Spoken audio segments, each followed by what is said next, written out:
how to unlock his service shotgun that was above our head. He said, I want you to take this down and... Hi, this is Life Shoulda, where we talk about things that we should have been taught, but life had to teach us. I'm Billie Jean. Today we're talking about race. This time, race and police, because let's be honest, that's where a lot of this started, including my protests at home. I started doing my protests at home videos a few days after the George Floyd murders, and that's where a lot of the footage that you're going to see today came from. So first off, I'm going to show you a video where I got a little bit, I went off a little. Let's play that now. Defunding, disbanding, I am there now. Even when I was talking to Vernon, I was not there. I was just starting to learn about it. And it is so sad. There was also a 7-year-old girl that got killed with a no-knock warrant. They just came in and shot at the first thing they saw, and it was a little 7-year-old girl. And she died immediately, and they were saying that the police officer was like sobbing on the curb. And it's like, yeah, okay. One of the things that Carrie, I can't remember what his last name is, but one of the things he said is that we need to pass those reforms to help the police officers protect themselves. If nothing else, if you don't believe any of the other stuff, oversight, or even if you believe there should be oversight, but not a lot, and they need to do whatever they need to do to get the criminals, then how about you just really think about that we really need to stop them from doing these things to save themselves. Because, Chauvin's going to jail. He's probably going to go to jail for a long time. What would have happened if somebody told him, no, dude, don't do that? It's not cool. What if the bond of silence is broken in the police, so that if you see something happening bad, you can say something so that your brother doesn't get arrested. If it matters, then it matters that you don't want them to go to jail. You don't want them to be scarred for life. You don't want them to have PTSD from killing a little kid. Don't you want that to be a thing where you never have to say you killed a little kid by accident because you felt like, oh, this murderer needs to learn a lesson, and I'm going to just shoot him in the knee because her head was probably at a knee level. Oh, I don't usually yell on these things, but I'm, yeah. So if you can't look at it that way, how about looking at it from the other way? It's not good for anybody. It's not good. Okay, so there was a lot of things in that video. So other than forgetting the name of Carrie Payton, I also did not say the name of Ayanna Monet Stanley Jones.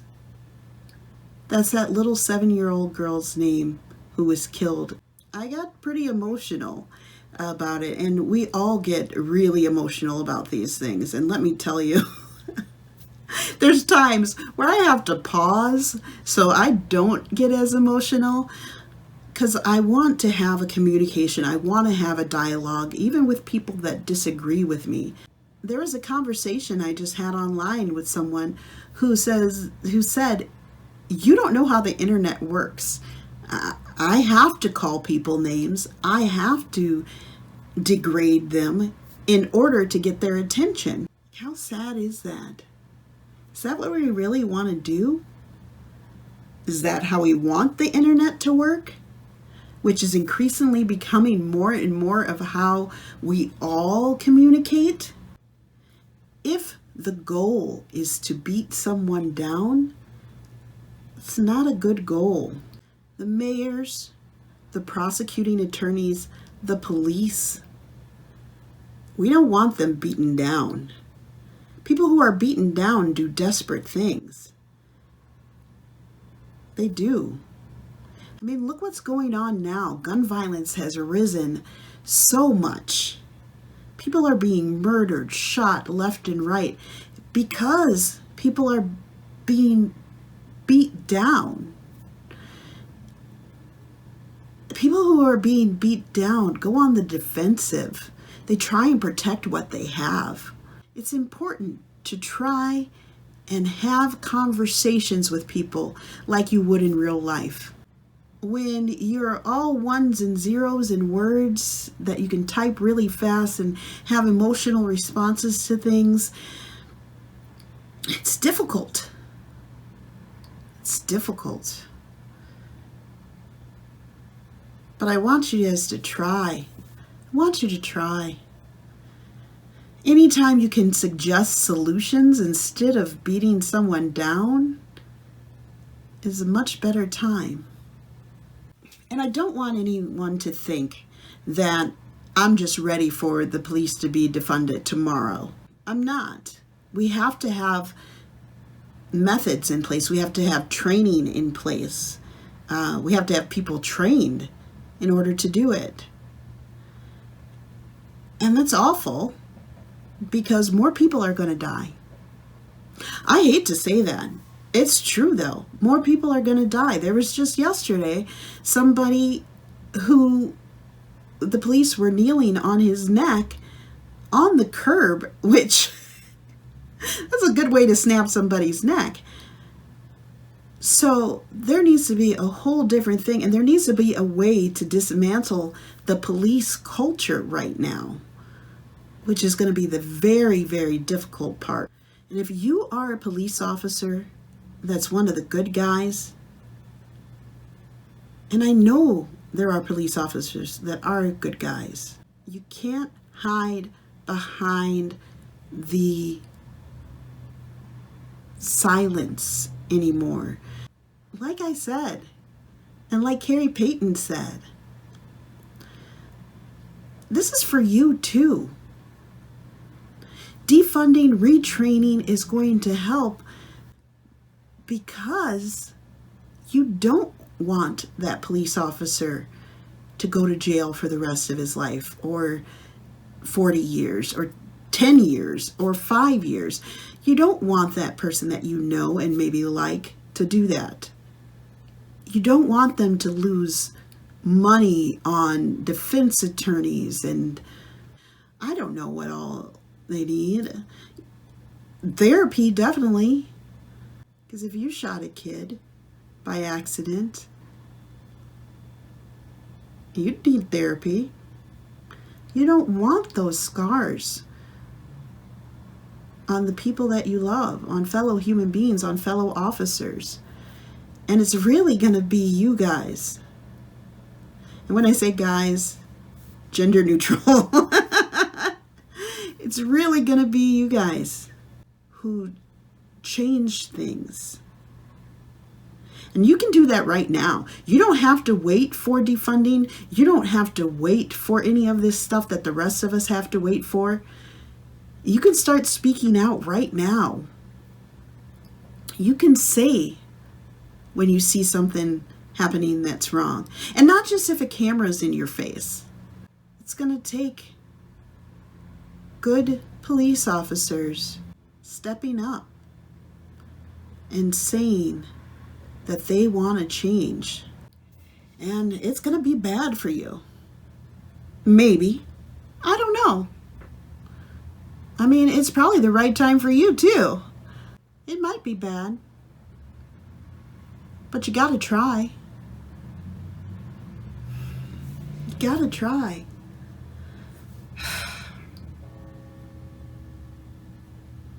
Because you guys are the ones who could do it right now. You could save lives right now with just a little bit of discomfort to yourself.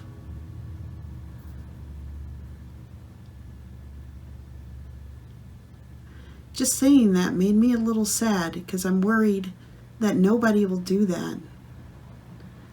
Because right now, so many people could save lives with just a little bit of discomfort for themselves by wearing masks. But so many aren't.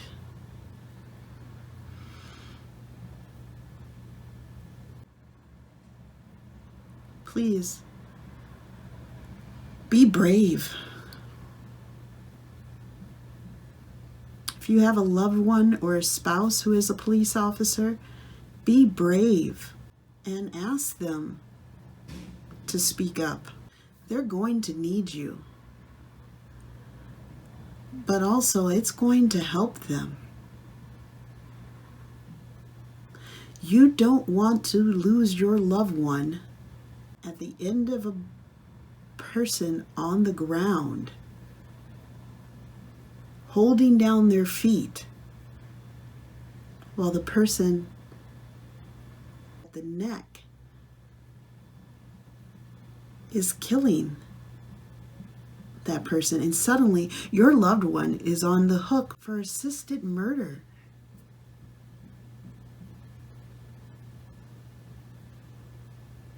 You don't want that.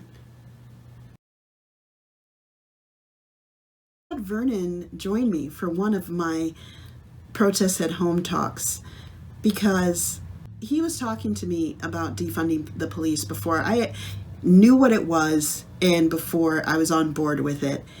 Thank you, Vernon, so much for talking with me and sharing that story with me. Here it is. I had a lot of direct sort of negative experience with the police, but one experience I had in particular that I think back on often, especially when I look at these types of issues. In the year we did this, they did a Citizens Police Academy. And it was really a way of like sort of encouraging community policing and things like that, to bring the community in and just sort of build some empathy with the police force and just to be known, and so that they know us and we know them, right? This was like a 4-week thing. We went like 2 or 3 days a week for like 4 weeks, and it culminated into, we spent time at the shooting range, shooting the police weapons, and they brought out all the SWAT weapons and everything. I mean, it was kind of cool, but, kind of crazy at the same time. And we did 2 nights where we did a full shift police ride-alongs, and you could pick day shift or night shift. And I picked, obviously, the night shift because that's going to be where the crazy stuff happens. But I had been with this police officer for about 8 hours over the course of 2 different nights. And on the second night that we were together, we had been riding around East Tennessee all night, and he would go to some trailer park and there'd be some redneck fight and he'd break that up, and we'd go to some potential robbery at a liquor store and he'd break that up. But there's one little pocket of Sevierville, which is where we were, where a lot of the African-American community, the small amount of the African-American community that live there, they live in this one little part of town. He got the call. They told him what part of town it was, and he kind of rolled his eyes, and he kind of looked over at me, a black man, and said, "Buckle up, this is going to be interesting." So we roll in, and it turned out that somebody had like gotten drunk, jumped the curb, and their car was sitting in someone's living room. It wasn't even a violent thing, nothing about it. It just seemed like a drunk driver type of situation or whatever. It was property damage. He gets out the car and he said, "I want you to wait here." He said, "But if you see anything that looks like I might be in danger," and he proceeds to show me how to unlock his service shotgun that was above our head. He said, "I want you to take this down and come in and help me." Now, he just told someone who has no police training. I'm not deputized or anything, and he has just taught me how to use his shotgun. And don't trust me to decide whether or not deadly force needs to be used. And you are getting out of the car so afraid of what may happen. Citizen, you have given a citizen access to your service weapon. Now ask me why these incidents keep happening. Right? Yeah. If he's that afraid of the pocket of blackness that exists in his community, and we've actually responded to robberies and actual fights, and he has not been that afraid. Right? And I think about that all the time, and I say, this is why those things happen. That guy clearly was not thinking that he was racist. Think about the symbolism here. He doesn't think he's racist. He's trusting a black man. Yeah. But the racism is coming into play in all these non-obvious ways that the irony of him trusting a black man to save him from the black people, it was completely lost on him, right? Yeah. Yeah, it was. Wow. Holy buckets. Wow. Yeah. I mean, whoa. What a story, right? When he told me that, it blew my mind. Like, boo, boo, boo, boo, boo. I mean, that story just shows you how implicit bias can be something that people don't even think about, don't even know. There's just, when you go into a place and you expect something to happen, your body is tense, you're talking to somebody like they've already come at you, right? I mean, just think about it. Just think about it. We've all been in situations where there's something that we haven't wanted to do and people we haven't wanted to talk to, and we might be a little short, we might be a little less friendly. We probably, we already have a chip on our shoulder about it, and we don't want to be there. So when you automatically go in thinking that, the response that you get from the people is probably not great. Also, do you think that that police officer is going to open himself up to talking with people from that community and not wall himself off and armor himself up? If he's that scared, how can he go in and talk to them?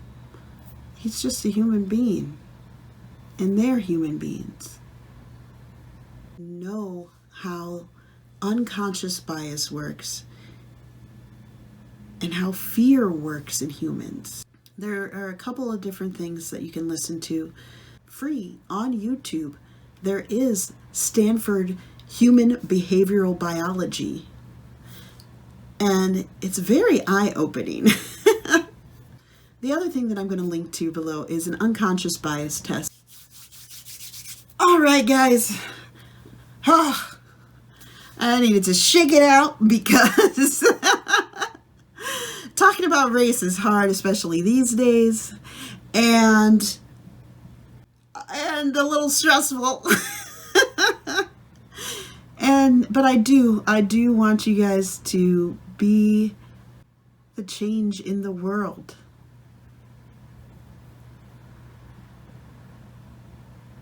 It's important. So, thanks everybody. Please like and subscribe. I'll see y'all later.